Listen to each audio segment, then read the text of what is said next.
In this video, we're going to go over a week 9 cash and GPP lineup on the main slate for FanDuel. Hello, everyone. I'm Eric Lee. He's Michael Wiley, and we are the Fantasy Football Consultants. Michael, let's get right into it. What are you looking at for week 9 main slate? Just to be clear, we're doing the cash lineup first. Very good, very good.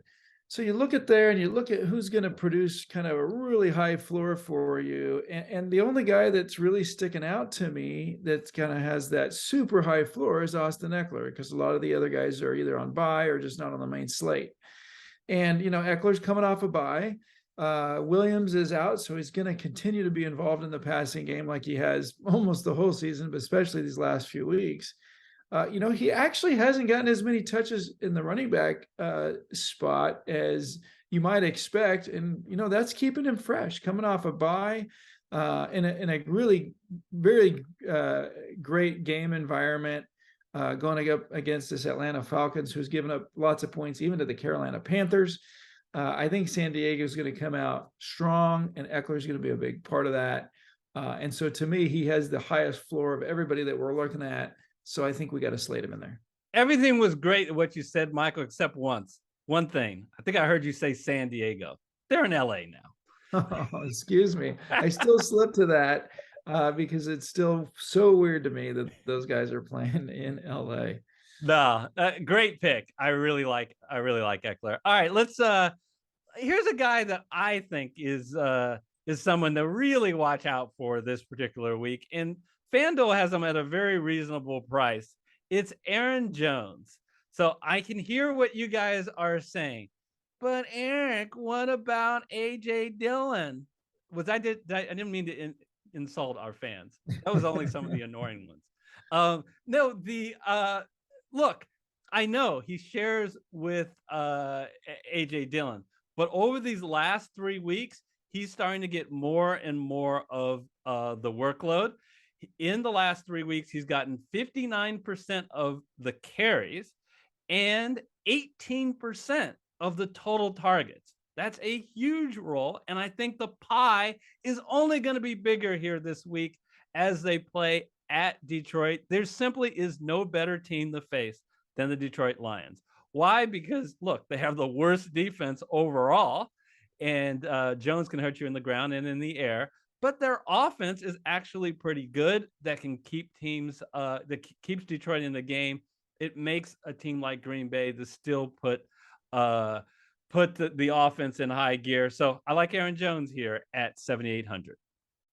Yeah, for those that watched this Green Bay Buffalo game this last week, obviously tough matchup for Green Bay. They needed the win, and they probably knew that going into Buffalo that was going to be tough.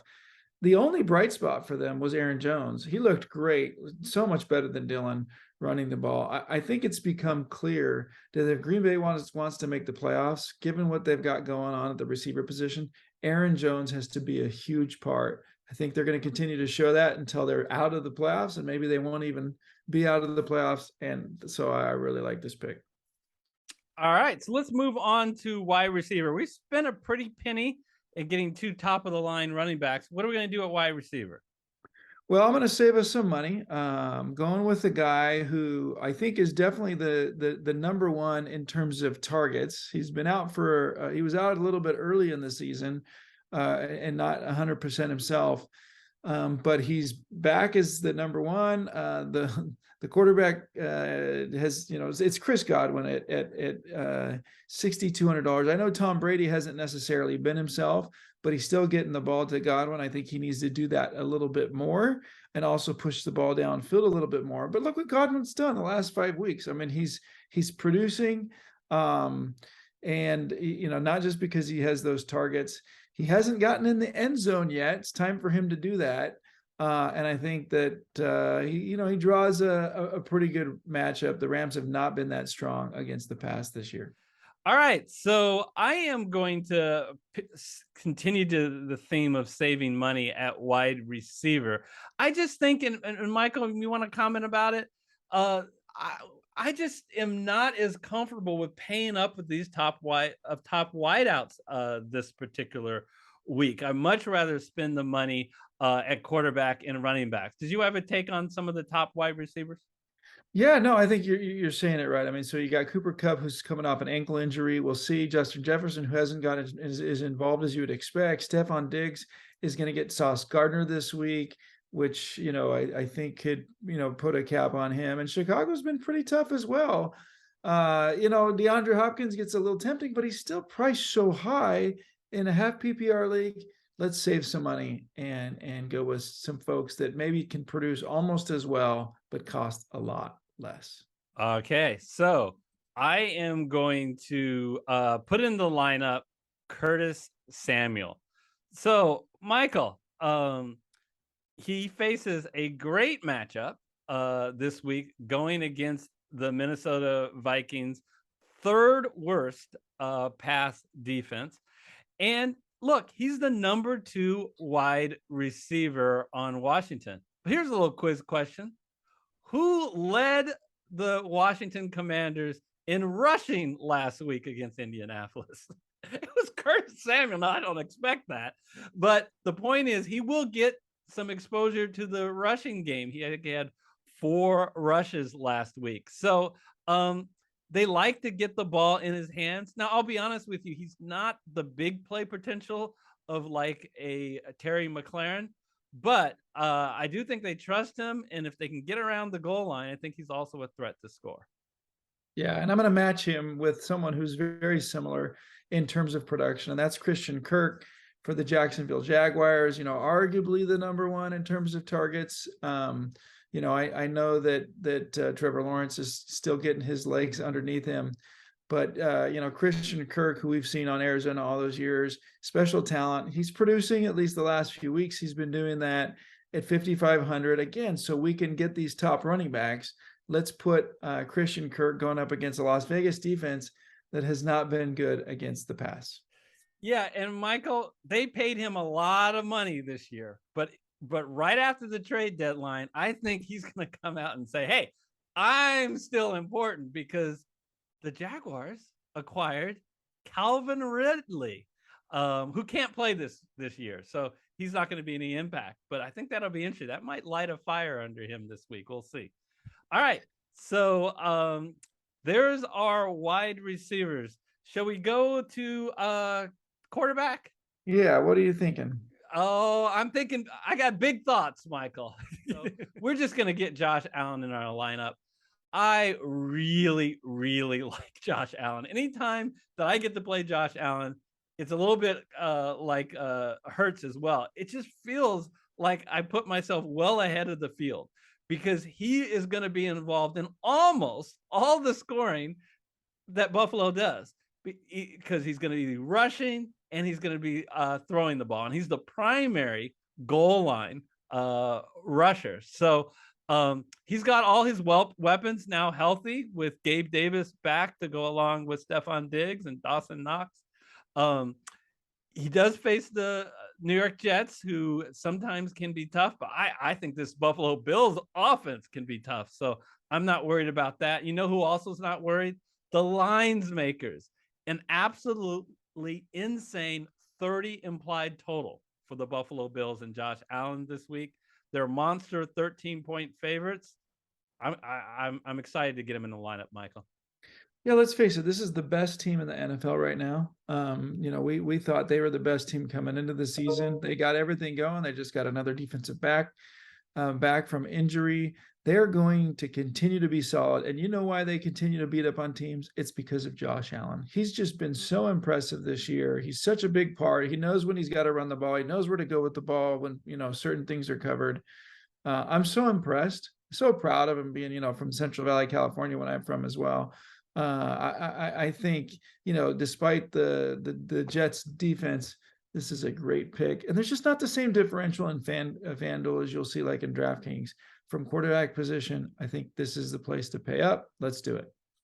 All right. So from there, let's go to tight end, Michael. What do we think there? A lot of the big boys are not on the main slate. So no Kelsey, no Goddard, no Andrews. Yeah, and you didn't leave us any choice with those picks. And we also would like to have a little bit left for our flex position. So I want to go with a guy who is clear, who's clearly the top target for his team, doesn't really share at the tight end position and has been really well liked by his quarterback. He was just out early in the season. Well, he's back now. It's Robert Tonyan of the Green Bay Packers. He's produced a decent floor for the last 5 weeks, and a nice, little game against the Jets 3 games ago with a ton of targets. I think he had 12 targets that game. Going up against a Detroit defense that is susceptible all over the place. I think that the Packers are going to get a win this week, and in order to get that win, they got to get the ball to Robert Tonyan, and I'm predicting a touchdown. The guy's going to get in the end zone. Yeah, I love it. And I love the bargain. How many tight ends are ahead of him? I don't understand. I don't buy it. I do not understand what FanDuel is doing. I'll let you guys count. It's a lot. All right, so let's move on. Thank you, Michael, for saving money. That leaves me some money to pick a guy who I have not seen such disrespect on FanDuel in a long time. Look how far I am going to scroll down. Get a cup of coffee that I scroll down at the flex before I finally get at only $6,800, the consensus #1 player in all fantasy football, in all leagues, in almost all formats, Jonathan Taylor. I spent my #1 draft pick overall on Jonathan Taylor. So don't tell me that he's been a disappointment. I know. Trust me. I know. But he's still, so last week, he was going in and out of the game because his ankle was bothering him. I expect him to be at full strength this week. And the Colts just traded at the trade deadline Nyheim Hines away. So, folks, this is all Jonathan Taylor's backfield. So I think this is just a ridiculous price for Jonathan Taylor. He faces a New England team. You know what? They're below average so far this year against the pass and the rush. Michael, can you explain to me this price? Yeah, I can't explain it. I think it's just basically the disappointment that people have had in him. And I think it's largely because of their fantasy leagues. They're not necessarily thinking with their weekly, daily fantasy pricing in. Jonathan Taylor is fresh. He's going to have a good rest of the season. This is going to be a great week. This is the last time you're going to see him priced anywhere near this. Mark my words, next week he's going to be in the 7,000s or higher because he's going to have a good week this week. I love when you say mark your words, because I remember you said that with Greg Dulcich, and I know you're right. He'll never be $4,000 again at tight end. Anyway, all right. So the last player is at defense, and we have $3,100. Okay, let's see who we can pick from at $3,100. Oh my goodness, we get 2 choices. The Chicago Bears are the Atlanta Falcons. So look, you can choose whichever one you would like. I'm going to opt to pick the Falcons. Why? Well, they are at home, and they do face a Charger team that doesn't have a major weapon in Mike Williams. But let's face it, this is a punt play that allowed us to get other key guys in our lineup. Eric, I really like the lineup this week. In FanDuel, I love it if you can, get 3 strong running backs in your lineup, and we've clearly done that without sacrificing too much. Look, we still have the #1 quarterback on this team. This is a great pick. What do you got in store for GPP? All right, let's go to it. All right, here's the GPP lineup. As always, we start our GPP lineup with a stack, and the game that we're going to attack is the Seattle-Arizona game. And why not? That's a 50 over under. Kyler Murray, we haven't talked about him. He's got a new lease on life, Michael, with DeAndre Hopkins back. He is a much better quarterback, and he is running again. So I like his ceiling to his favorite target, DeAndre Hopkins. And I love the big play upside of DK Metcalf. On FanDuel, Metcalf is actually cheaper than Lockett. So that's the game that we're attacking in our main stack. Yeah, no, like it a lot. Obviously, DeAndre Hopkins has come up big. Kyler Murray has been improved because of it. And, Metcalf's cheaper. It surprises me, especially in a half PPR league. The next stack that we're attacking is the Green Bay Detroit game. Now, we already talked about why we like Aaron Jones so much. We're going to run it back the other way with Amon-Ra St. Brown. And this pick is even better now that TJ Hawkinson has been traded away. You guys remember the last 6 games of the season last year, how he went completely off with Hawkinson's out of the lineup. So I like the ceiling of both Jones and St. Brown. Yep. No, I really like this pick as well. So you gotta go for some big upside. This adds to it. All right. So we're getting Raheem Mostert in our lineup, and we really are expecting the game script to be Miami will be ahead. They are 5-point favorites, and you attack Chicago on the ground. They're the second to last rush defense. And what that allows us to do is to do a stack with that same Miami defense. Look, at times, Chicago has looked like the worst offense in the NFL, and they have struggled to pass the ball. They're dead last. And Michael, the Miami defense just got a little bit better, right? Yeah, that's right. Bradley Chubb coming over from the Denver Broncos, really going to help them get more sacks, which is something they need. He is a key. I think the Dolphins are going for it this year. They like what they're seeing out of Tua, and they got to improve that already strong defense to do that. And I think they just did. Okay. And Evan Ingram is a guy I think is a guy that, he's been disrespected heavily by DraftKings, a little bit by FanDuel. All he does is get consistent targets. We like to see him get in the end zone. He finally did that last week, but I like his upside. And then finally, to make all this work at the flex, DeAndre Carter. Now, he is the wide receiver on the LA Chargers. Now, for this to work, we need to analyze what's going on from an injury perspective with the Chargers. So let's go over to that. And Mike Williams is definitely out. The question is, you need one of either Keenan Allen or Joshua Palmer not to play. If that's the case, Carter will move into a starting role. And look at the environment.